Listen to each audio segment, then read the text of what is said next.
Hi, everybody. This is Yvonne DeVita. It's Scratchins and Sniffins Out Loud with Dr. Larry and Dr. Grace. And we're going to talk today about cats. You did mention, Dr. Larry, something about cats' dentistry. I think that you need to start looking at that once cats get to be 2 and 3 years of age. Grace, do you have any good recommendations from practice on cat dentistry?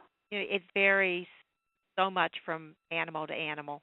I think if a cat has some dry food in their diet, that's going to help to keep that tartar down. If you have a cat that's a tartar former, there are special diets for them, but definitely tartar and infections in the gums can be a source of infection for the whole body. Yeah, and I think that it's something that you need to look at annually starting. I'd start looking around 2, but there can be tartar formers that can form quicker than that. So Grace is right. It's an individualized cat thing. But you don't need to take your 6-month kitten to have their teeth cleaned most of the time. So, yeah. It is something annually to do, probably starting in that 2 to 3 year time frame, and to keep something definitely to keep an eye on. Grace, do you have any tips on getting cats used to a carrier, getting them used to being in the car, or do you think that's valuable?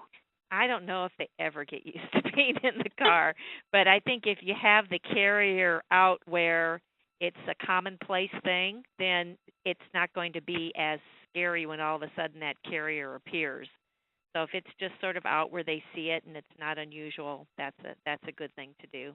Yeah, I'd imagine if you left the door open, too, the cat would become accustomed to going in and out of the carrier, maybe see it as a place to seek refuge at certain times of the day.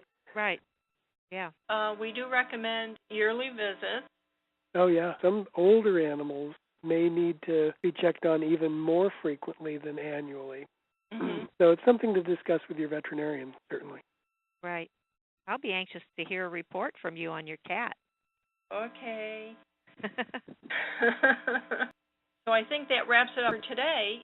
If you have questions, listeners, we would love to have you leave them on the blog, and we will make sure Dr. Larry and Dr. Grace receive them, and we may make a future podcast out of your question. So thank you for your time today, Dr. Grace and Dr. Larry, and we will do this again soon. Okay, Yvonne.